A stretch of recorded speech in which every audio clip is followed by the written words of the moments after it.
რა უნდა ვიცოდეთ ევროკავშირთან უვიზოდ მიმოსვლის შესახებ? 2017 წლის 28 მარტიდან საქართველოს მოქალაქეებს შეუძლიათ უვიზოდ გაემგზავრონ შენგენის წევრ ქვეყნებში მოკლევადიანი ვიზიტით.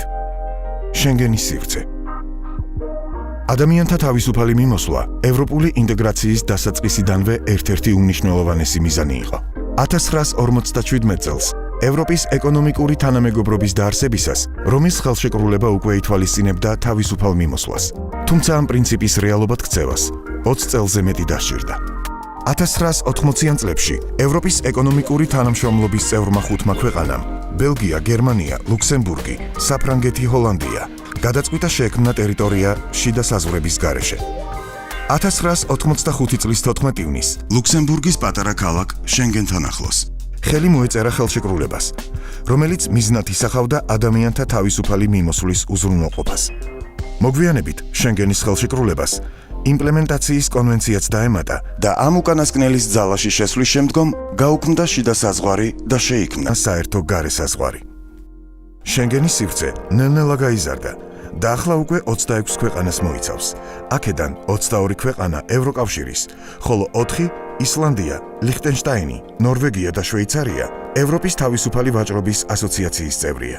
ევროკავშირის დარჩენილი 6 წევრიდან 4-ს ბულგარეთი, კვიპროსი, რუმინეთი, ხორვატია აქვს შენგენის კანდიდატი ქვეყნის სტატუსი, ხოლო 2 დიდი ბრიტანეთი და ირლანდია არ შედის შენგენის სივრცეში. შენგენის სივრცე ნიშნავს, რომ 417 მილიონ ევროპელს შეუძლია გადაადგილდეს 4 მილიონ კვადრატულ კილომეტრზე, მხოლოდ პირადობის დამადასტურებელი მოწმობის სარდგენით. შენგენის სივრცის ქვეყნებს შორის არ არსებობს სასაზღვრო კონტროლი. მხოლოდ განსაკუთრებულ შემთხვევებში შეუძლიათ წევრ ქვეყნებს მიიღონ გადაწყვეტილება საკუთარ საზღვრებზე გარკვეული დროით კონტროლის აღდგენის შესახებ. შიდა საზღვრების გაუქმება გულისხმობს გარე საზღვრის კონტროლის გაძლიერებას. 2004 წლიდან ევროკავშირის წევრ სახელმწიფოებს გარე საზღვრის მართვაში ოპერატიული თანამშრომლობის მართვის ევროპული სააგენტო Frontex-ი ეხმარება და ახორციელებს ერთობლივ ოპერაციებს არალეგალური მიგრაციის აღსაკვეთად. Frontex-ის წარმომადგენლები გეგმავენ და ახორციელებენ ოპერაციებს შესაბამისი ქვეყნის მესაზღვრეებთან ერთად. შენგენის სივრცის არაწევრი ქვეყნების მოქალაქეების შენგენის ტერიტორიაზე შესვლის მოსაწესრიგებლად ევროკავშირის 2001 წლის 15 მარტის რეგულაცია ადგენს იმ ქვეყანათა სიას, რომელთა მოქალაქეებისთვისაც საჭიროა ვიზა შენგენის სივრცეში შესასვლელად და იმ ქვეყანათა სიას, რომელთა მოქალაქეებიც გათავისუფლებულები არიან სავიზო მოთხოვნებისგან. 2017 წლის 8 მარტს ევროკავშირის ოფიციალურ ჟურნალში გამოქვეყნდა რეგულაციის ცვლილება, რომლის თანახმად საქართველომ უვიზო მიმოსვლის მქონე ქვეყნების სიაში გადაინაცვლა. რეგულაცია გამოქვეყნებიდან 20 დღეში 2017 წლის 28 მარტს შევიდა ძალაში. 5 ფაქტი შენგენის ტერიტორიაზე უვიზოდ მიმოსვლის შესახებ. შენგენის სივრცეში უვიზოდ მიმოსვლა საშუალებას აძლევს ბიომეტრიული პასპორტის მქონე საქართველოს მოქალაქეებს გაემგზავრონ 30 ქვეყანაში მოკლევადიანი ვიზიტით. ჯამში 180 დღის ვადით. ერთ ჯერზე შენგენის სივრცეში ყოფნის მაქსიმალური ვადაა 90 დღე. უვიზოდ მიმოსვლა არ აძლევს მოქალაქეს შენგენის ტერიტორიაზე მუშაობის უფლებას. უვიზოდ მიმოსვლა არ აძლევს მოქალაქეს შენგენის ტერიტორიაზე ხანგრძლივი სწავლის უფლებას. გრძელვადიანი სასწავლო ვიზის მისაღებად მსურველებმა უნდა მიმართონ საქართველოში აკრედიტებულ შესაბამისი ქვეყნის საკონსულო დაწესებულებას. შენგენის სივრცის ქვეყნებს შორის, როგორც წესი, სასაზღვრო კონტროლი არ არსებობს. ასე რომ ტერიტორიაზე შესვლის შემდეგ შესაძლებელია შენგენის სივრცის შიგნით ერთი ქვეყნიდან მეორეში თავისუფლად გადაადგილება. უვიზო მიმოსვლა არ იწვევს შენგენის ტერიტორიაზე უნებართვოდ მცხოვრების საქართველოს მოქალაქეების სტატუსის შეცვლას. კვლავ ძალაშია საქართველოსა და ევროკავშირს შორის დადებული რეადმისიის შესახებ შეთანხმება, რომელიც ითვალისწინებს ევროკავშირის ტერიტორიაზე უნებართვოდ მცხოვრებ პირთა იდენტიფიცირებასა და მათ საქართველოში დაბრუნებას. შენგენის სივრცეში შესვლის პირობები. შენგენის სასაზღვრო კოდექსი ითვალისწინებს ტერიტორიაზე შესვლის რამდენიმე პირობას არაწევრი ქვეყნების მოქალაქეთათვის. პირველი, მოქმედი სამგზავრო დოკუმენტის ან საზღვრის გადაკვეთის უფლების მიმნიჭებელი საბუთის ქონა. მეორე, დაგეგმილი ვიზიტის მიზნისა და პირობების დასაბუთება. საკმარისი საარსებო საშუალების ქონა, როგორც დაგეგმილი ვიზიტის პერიოდისთვის, ასევე უკან დასაბრუნებლად. მესამე, ტერიტორიაზე შესვლის მსურველზე არ უნდა არსებობდეს შეტყობინება შენგენის საინფორმაციო სისტემაში SIS. 2. შესვლაზე უარის თქმის შესახებ. მეოთხე, ტერიტორიაზე შესვლის მსურველი არ უნდა მიიჩნეოდეს საფრთხეთ საზოგადოებრივი წესრიგი რიგის, შიდა უსაფრთხოების, საზოგადოებრივი ჯანმრთელობის ან საერთაშორისო ურთიერთობებისთვის. განსაკუთრებით მაშინ, როდესაც წევრი ქვეყნების ეროვნულ მონაცემთა ბაზაში არ არსებობს შეტყობინება ამავე საფუძვლით შესვლაზე უარის თქმის შესახებ. რა სარგებელს მივიღებთ ევროკავშირისა და შენგენის სივრცეში უვიზო მიმოსვლის შემოღებით. უვიზო მიმოსვლის შემოღება ახალი შესაძლებლობის დასაწყისია როგორც საქართველოს მოქალაქეთათვის, ასევე ბიზნესის წარმომადგენლებისათვის. საქართველოს მოქალაქეებს ეძლევათ საშუალება იმოგზაურონ ევროპის ქვეყნებში, დაისვენონ კურორტებზე, მოინახულონ ისტორიული ადგილები, დაესწრონ სხვადასხვა ღონისძიებას, სპორტულ შეხვედრებს, მუსიკალურ კონცერტებსა თუ სხვა. ამასთანავე, ევროპის წამყვან სამედიცინო დაწესებულებებში სამკურნალოდ გამგზავრებისთვის საჭირო დოკუმენტაციის თავმოყრა ხშირად ხანგრძლივ ვადებთან იყო დაკავშირებული. ეს ერთი მხრივ დამატებით ხარჯებს იწვევდა. მეორე მხრივ, დაყოვნებას შესაძლოა მკურნალობის კურსზე მოეხდინა უარყოფითი გავლენა. უვიზო მიმოსვლის პირობებში შესაძლებელია ასევე მოკლევადიანი სასწავლო ვიზიტით გამგზავრება და ევროპის ქვეყნების მასშტაბით საზაფხულო სკოლებში, ორგანიზებულ ბანაკებსა თუ სემინარებში ჩართვა, რაც მნიშვნელოვანია პიროვნული განვითარებისთვის. რაც შეეხება უვიზო მიმოსვლის გავლენას ბიზნესზე. ამ მხრივ საყურადღებოა ბიზნესში მომუშავე პერსონალის გამგზავრება მოკლევადიან სასწავლო ვიზიტებზე, კვალიფიკაციის ამაღლების მიზნით, რაც პირდაპირ არის დაკავშირებული ბიზნესის წარმატებასთან. ევროპის ქვეყნებში ხშირად იმართება ბიზნეს გამოფენები, შეხვედრები, როგორც დარგობრივ, სექტორულ, ისე გლობალურ საკითხებზე. ბიზნესისთვის უვიზო მიმოსვლა წარმოადგენს სიახლეების კვლევის, პოტენციური კლიენტებისა და პარტნიორების მოძიების, საერთაშორისო კავშირების დამყარების საწმინდარს. ბიზნეს შეხვედრებსა და სხვა სახის აქტივობებში ქართული ბიზნესის მონაწილეობა მნიშვნელოვანია ევროპული კომერციული სისტემის უკეთგაცნობისა და არსებული გამოწვევების, ევროპის სტანდარტებთან ქართული სამეწარმეო სისტემის მიახლოების მიზნით. ევროპა თანამედროვე მსოფლიოს ერთ-ერთი ყველაზე სტაბილური და განვითარებადი ბაზარია, რომელიც ემყარება კონკურენციასა და ხარისხს, როგორც მიწოდებულ სერვისსა თუ პროდუქციასთან მიმართებით, ისე ორგანიზაციულ სტანდარტებთან დაკავშირებით. ევროპასთან კიდევ უფრო მჭიდრო საზღვრებს გარეშე კავშირი მნიშვნელოვანი იქნება როგორც კონკრეტული ბიზნეს სუბიექტების განვითარებისთვის, ისე ზოგადად ქართული კომერციული სისტემის დახვეწისათვის. მოქმედი სამგზავრო დოკუმენტის ან საზღვრის გადაკვეთის უფლების მიმნიჭებელი საბუთის ქონა. შენგენის ტერიტორიაზე უვიზოდ შესასვლელად საქართველოს მოქალაქეს უნდა ჰქონდეს მოქმედი ბიომეტრიული პასპორტი, რომელსაც დარჩენილი აქვს სულ მცირე 3 თვის მოქმედების ვადა შენგენის ტერიტორიის დატოვების სავარაუდო თარიღიდან. მაგალითად, თუ მოქალაქე შენგენის ტერიტორიის დატოვებას და საქართველოში დაბრუნებას გეგმავს 1 მაისს, მის პასპორტს მოქმედების ვადა უნდა ჰქონდეს არანაკლებ 1 აგვისტომდე. რა არის ბიომეტრიული პასპორტი და რა უპირატესობები აქვს მის გამოყენებას? ბიომეტრიული პასპორტი ყველაზე მაღალტექნოლოგიური და გაყალბებისგან დაცული სამგზავრო დოკუმენტია. გამოყენება მიზნად ისახავს პიროვნების სრულყოფილ იდენტიფიკაციასა და ოფიციალური დოკუმენტის გაყალბების აღმოფხვრას. არაბიომეტრიული პასპორტისგან განსხვავებით, ბიომეტრიულ პასპორტს დამატებული აქვს ელექტრონული მატარებელი, რომელზეც დატანილია მფლობელის პერსონალური მონაცემები, ელექტრონული ფოტოსურათი და თითის ანაბეჭდი. სად არის შესაძლებელი ბიომეტრიული პასპორტის მიღება? ბიომეტრიული პასპორტის მისაღებად საქართველოს მოქალაქემ უნდა მიმართოს სახელმწიფო სერვისების განვითარების სააგენტოს ნებისმიერ ტერიტორიულ სამსახურს, იუსტიციის სახლის ფილიალს, საზოგადოებრივ ცენტრს. საზღვარგარეთ მყოფ საქართველოს მოქალაქეებს შეუძლიათ მიმართონ საქართველოს დიპლომატიურ წარმომადგენლობას, საკონსულო დაწესებულებას. საქართველოს მოქალაქეებს სხვადასხვა ქვეყანაში სამოგზაუროდ ესაჭიროებათ მოქალაქის ბიომეტრიული პასპორტი. ერთადერთი ქვეყანა, სადაც ბიომეტრიული პასპორტის გარეშე გადაადგილებაა შესაძლებელი, ეს არის თურქეთი, სადაც ჩვენ შეგვიძლია წავიდეთ პირადობის ელექტრონული მოწმობა. ბიომეტრიული პასპორტის უპირატესობა გარდა იმისა, რომ იგი გაყალბებისაგან დაცული დოკუმენტია, არის ასევე ის, რომ მსოფლიოს ბევრ ქვეყანაში იგი აღიარებულია როგორც უსაფრთხო დოკუმენტად, სწორედ ამიტომაც ბიომეტრიული პასპორტის საშუალებით თქვენ შეგიძლიათ ევროპის ქვეყნებში გადაადგილდეთ უვისოდ. ხოლო ძველი ტიპის პასპორტი, რომელიც არის არაბიომეტრიული, ასეთი სფლობის შემთხვევაში თქვენ დაგჭირდებათ შესაბამისი ქვეყნის ვიზა ევროკავშირის ქვეყნებში გასამგზავრებლად. რაც შეეხება ბიომეტრიული პასპორტის საფასურებს, პირველივე დღეს ბიომეტრიული პასპორტის მისაღებად თქვენ უნდა გადაიხადოთ 205 ლარი. დაჩქარებული მომსახურებით შეგიძლიათ ისარგებლოთ ისე, რომ დოკუმენტი მიიღოთ მეორე, მესამე ან მეხუთე დღეს, ხოლო მეათე დღეს სტანდარტულად პასპორტის მისაღებად ესაჭიროებათ 100 ლარის გადახდის დამადასტურებელი თვითარ. უვიზო მიმოსვლა არ გულისხმობს შენგენის ტერიტორიაზე უპირობო შესვლას. გამგზავრების მსურველმა უნდა წარადგინოს მოგზაურობის მიზნისა და პირობების დამადასტურებელი დოკუმენტები. ასევე დაასაბუთოს ვიზიტის პერიოდისათვის და დაბრუნებისთვის საკმარისი საარსებო საშუალების ქონა. ვიზიტის მიზანი, პირობების დასაბუთება და საკმარისი საარსებო საშუალების ქონა.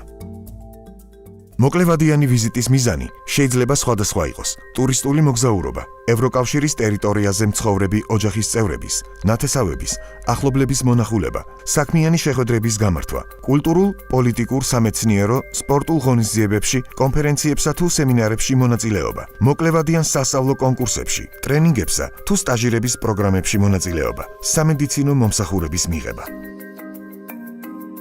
გამგზავრების მიზნის მიუხედავად, მოქალაქემ აუცილებლად უნდა იქონიოს საქართველოს მოქალაქის ბიომეტრიული პასპორტი, ვიზიტის ფინანსური უზრუნველყოფის დადასტურება. საკმარისი საარსებო საშუალების ქონა შეიძლება დადასტურდეს ნაღდი ფულით, მოქმედი საბანკო ბარათით ან სამგზავრო ჩეკით. საარსებო საშუალება უნდა შეფასდეს ვიზიტის ხანგრძლივობისა და მიზნის მიხედვით, შესაბამის წევრ ქვეყანაში არსებული საშუალო ფასების გათვალისწინებით. როგორც წესი, საცხოვრებლის ხარჯის გარდა საჭირო თანხა არ აღემატება 50 ევროს დღეში. თუ მოქალაქე მასპინძელთან აპირებს გაჩერებას, საარსებო საშუალების დასტურად ჩაითვლება მასპინძლის განცხადება და ფინანსების თაობაზე ან გარანტიის წერილი. დასაბრუნებელი ბილეთი. დასაბრუნებელი ბილეთის შეცვლა შესაძლებელია თუ მოქალაქეს აქვს დარჩენილი დღეების საკმარისი რაოდენობა, ანუ არ ამოუწურავს 180 დღის განმავლობაში მოკლევადიანი ვიზიტით განსაზღვრული 90 დღიანი ვადა. საცხოვრებლის დამადასტურებელი დოკუმენტი, სასტუმროს ჯავშანი ან მასპინძლის ბინადრობის ნებართვის ან შენგენის ტერიტორიაზე ლეგალურად ცხოვრების დამადასტურებელი სხვა დოკუმენტისასლი, მასპინძლის მისამართი ან საკონტაქტო ინფორმაცია. სამოგზაურო დაზღვევა უნდა ფარავდეს მოგზაურობის მთელ პერიოდს. მოგზაურობის კონკრეტული მიზნის დასადასტურებლად შესაძლოა საჭირო გახდეს შესაბამისი საბუთების წარდგენა.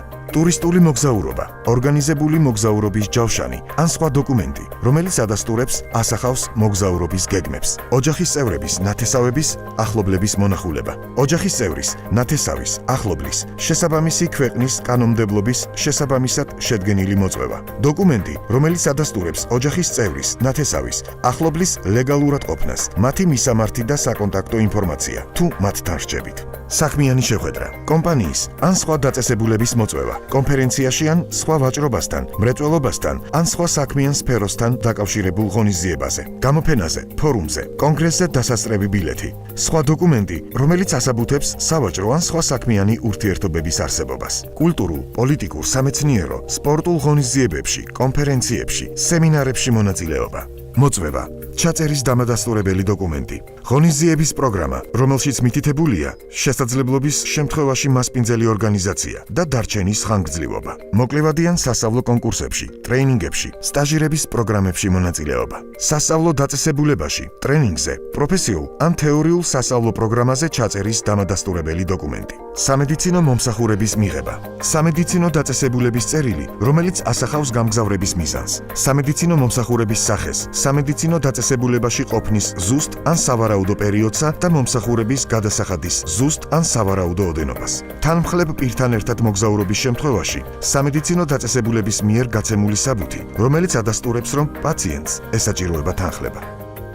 ტერიტორიაზე შესვლის მსურველზე არ უნდა არსებობდეს შეტყობინება შენგენის საინფორმაციო სისტემაში შესვლაზე უარის თქმის შესახებ. რა არის შენგენის საინფორმაციო სისტემა SIS? შენგენის საინფორმაციო სისტემა არის ელექტრონული მონაცემთა ბაზა, რომელიც საშუალებას აძლევს წევრი ქვეყნების უფლებამოსილ ორგანოებს მარტივად გაცვალონ ინფორმაცია და ითანამშრომლოს შენგენის სივრცეში საჯარო წესრიგისა და უსაფრთხოების დაცვის მიზნით. შენგენის საინფორმაციო სისტემა შეიცავს სხვადასხვა კატეგორიის შეტყობინებას. ერთ-ერთი კატეგორია ეხება შენგენის ტერიტორიაზე შესვლაზე ან დარჩენაზე უარის თქმას. რა შემთხვევაში შეიძლება არსებობდეს შეტყობინება ტერიტორიაზე შესვლაზე ან დარჩენაზე უარის შესახებ? თუ მოქალაქე ნასამართლევია შენგენის სივრცის ნებისმიერ ქვეყანაში სისხლის სამართლის ისეთი დანაშაულისთვის, რომელიც ითვალისწინებს თავისუფლების აღკვეთას მინიმუმ 1 წლით. თუ არსებობს მოქალაქის დანაშაულებრივ საქმიანობაში მონაწილეობის ან ამგვარი განზრახვის უტყუარი მტკიცებულება, თუ არსებობს გადაწყვეტილება შენგენის სივრცის წევრი ქვეყნიდან გაძევების ან გაყვანის შესახებ, რომელსაც თან ახლავს ტერიტორიაზე შესვლის აკრძალვა. უარი შენგენის სივრცეში შესვლაზე. მოქალაქეს, რომელიც ვერ აკმაყოფილებს შენგენის ტერიტორიაზე შესვლის პირობებს, უარი ეთქმება ტერიტორიაზე შესვლაზე. ტერიტორიაზე შესვლაზე უარის თქმის შემთხვევაში, მესაზღვრე ავსებს უარის გადაწყვეტილების სტანდარტულ ფორმას, რომელსაც ხელს აწერს მოქალაქეც. მას უნდა გადაეცეს შევსებული და ხელმოწერილი ფორმისასლი. თუ მოქალაქე უარს ამბობს ხელის მოწერაზე, მესაზღვრე უთითებს ამ ფაქტს სტანდარტულ ფორმაში, კომენტარების სექციაში. მოქალაქისთვის უარის თქმის საფუძველი შესაძლოა იყოს. პირველი, არ აქვს მოქმედი სამგზავრო საბუთი. მეორე, აქვს ალბი ან ძალადაკარგული სამგზავრო დოკუმენტი. მესამე, არ აქვს შესაბამისი დოკუმენტაცია მიზნისა და პირობების დასასაბუთებლად. მეოთხე, უკვე გამოყენებული აქვს 6 თვის მანძილზე მოკლებადიანი ვიზიტით განსაზღვრული 3 თვიანი ვადა.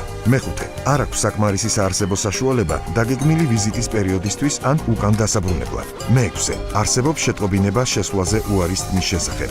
მეშვიდე, ტერიტორიაზე შესვლის მსურველი მიიჩნევა საფრთხეთ საზოგადოებრივი წესრიგის, შიდა უსაფრთხოების, საზოგადოებრივი ჯანმრთელობისთვის ან საერთაშორისო ურთიერთობებისთვის.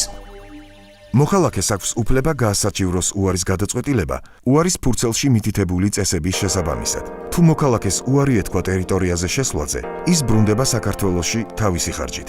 პირს, რომელსაც უარი ეთქვა შენგენის ტერიტორიაზე შესვლაზე, კვლავ შეუძლია გამგზავრება თუ მას არ დაუწესდა რაიმე სახის შეზღუდვა. შენგენის ტერიტორიაზე ყოფნის ვადა. მოქალაქეს შეუძლია დარჩეს შენგენის ტერიტორიაზე 90 დღის ვადით. ნებისმიერი 180 დღის განმავლობაში. შენგენის ზონის ქვეყანაში შესვლის დღე ევროკავშირის ტერიტორიაზე ყოფნის პირველ დღედ ითვლება, ხოლო ქვეყნის დატოვების დღე ევროკავშირის ტერიტორიაზე ყოფნის ბოლო დღედ. 90 დღის გამოყენება შეიძლება როგორც გადაბმულად, ისე განაწილებით. მაგალითად, თუ მოქალაქე შენგენის ტერიტორიაზე შევიდა 1 მაისს, მას შეუძლია a. დარჩეს 90 დღე გადაბმულად. ამ შემთხვევაში შენგენის ტერიტორიაზე მორიგი შესვლა შეუძლია 1 ნოემბერს. b. რამდენჯერმე სხვადასხვა ინტერვალით შევიდეს შენგენის ტერიტორიაზე. ამ შემთხვევაში უნდა დარწმუნდეს, რომ 1 მაისსა და 1 ნოემბერს შორის შენგენის ტერიტორიაზე გატარებული დღეების ჯამი არ აღემატება 90 დღეს. უვიზო მიმოსვლის რეჟიმის დარღვევა და მისი შედეგები. შენგენის სივრცეში 90 დღეზე მეტი პერიოდით დარჩენა საცხოვრებელი ნებართვის ან გრძელვადიანი ვიზის გარეშე არის უვიზო რეჟიმის წესების დარღვევა. ეს დრო ითვლება ტერიტორიაზე უნებართვოდ ყოფნად და შესაძლოა მოჰყვეს შენგენის ტერიტორიიდან გაძევება და შესვლის აკრძალვა 5 წლამდე ვადით. ასევე ზოგიერთმა წევრმა ქვეყანამ შესაძლოა გამოიყენოს ადმინისტრაციული ჯარიმა 3000 ევრომდე ოდენობით.